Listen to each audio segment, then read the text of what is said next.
What's going on, everyone? My name's Patterrz, and Pokemon Sword and Shield has just released, which means it's time to get back into shiny hunting. Now, there are lots of different methods that you can use to shiny hunt, and in this video, I'm going to go over the Pokemon Sword and Shield specific ones and how you can do them effectively. So I'm going to leave timestamps in maybe the comments section so you guys can maybe skip to which parts that you're most interested in.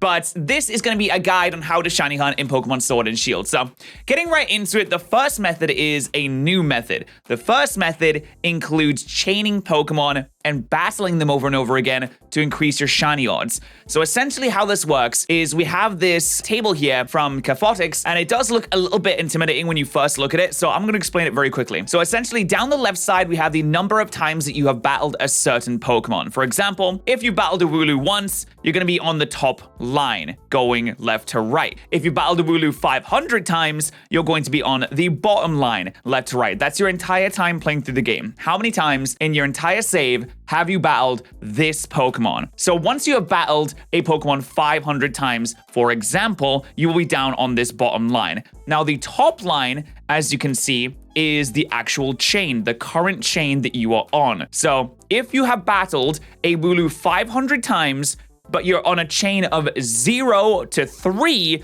then you are in this range right here, which is the 3% range, as you can see. If you build up a chain and you battle a Wooloo 25 times in a row without battling any other Pokemon, then you will be up at the right end here.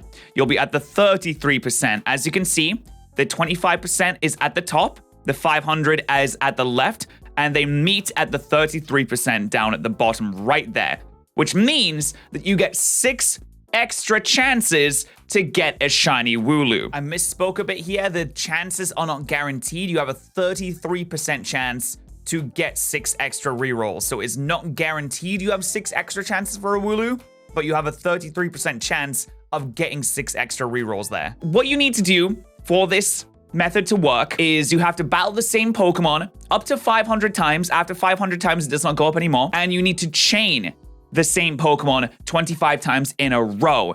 If you break your chain, for example, if you're chaining on Wooloo and you knock out a Rookidee, then the chain will reset and you'll be back at the 0%. You'll be back at the left. You'll be back at the 3% that you see down here. So essentially, just for those of you who may be a little bit confused about what this table means, if you have battled a Pokemon 500 times, I need to reiterate this just so people will understand. If you battle it 500 times and you have a chain of 25 on that particular Pokemon without breaking it, then you have a 33% chance to get 6 extra rolls. It is not guaranteed 6 extra rolls. You have a 33% chance to get 6 extra rolls. You can break this chain by battling other Pokemon. So that is the new shiny hunting method that was introduced in Pokemon Sword and Shield. Now, the game has just been released, so this information is still developing. If there are any updates, I will let you know by pinning a comment to update that. But you can also increase your shiny chance by having a shiny charm. Now, the shiny charm is only available to those who have completed the Pokedex. Once you have completed the Pokedex, you go to the Game Freak offices, and just like in the previous games, they will give you a shiny charm. A shiny charm gives you 2 additional rolls.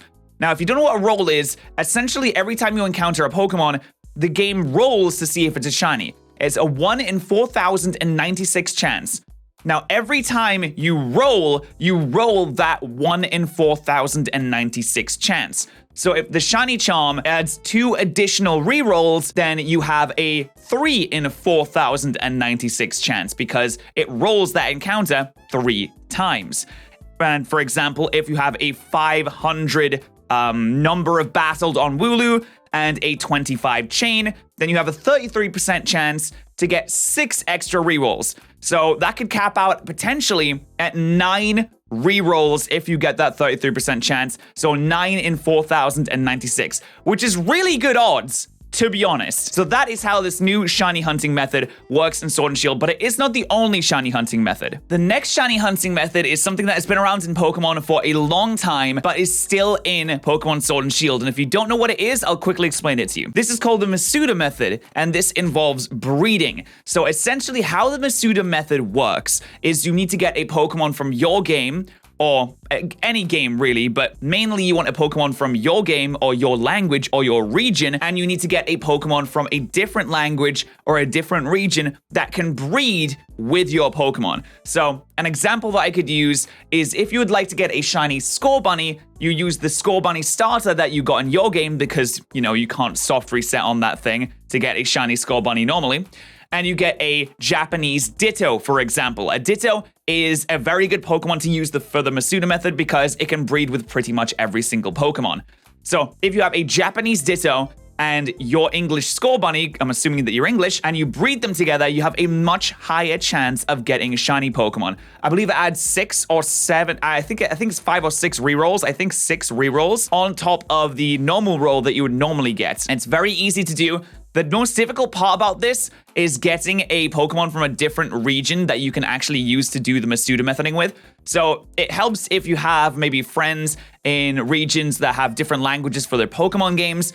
But like I said, the Japanese Ditto is really the best bet that you're going to have to get a Masuda methoding Pokemon. It doesn't have to be a Ditto though. You could have a English Scorbunny and a Japanese Scorbunny. That would also work for the Masuda method. You could have a English Scorbunny and something else within the same egg group, as long as they can breed together and they're different languages Pokemon, then the Masuda method will work. And that will dramatically increase your chances of getting a shiny there. Just before moving on, a couple of things I want to mention is that I will be streaming every day shiny hunting on twitch.tv/Patterrz. The link is in the description. I'd really appreciate it if you could go and follow me there because I would love you guys to hang out with me while we do some shiny hunting on Pokemon Sword and Shield. I am very excited to get into shiny hunting on Pokemon Sword and Shield. So if you'd like to follow me on Twitch to have someone to hang out with while you're doing your Masuda method breeding or your chaining, I will be there on Twitch every single day. But now moving on to a couple of final points that I want to make about shiny Pokemon just before we end this video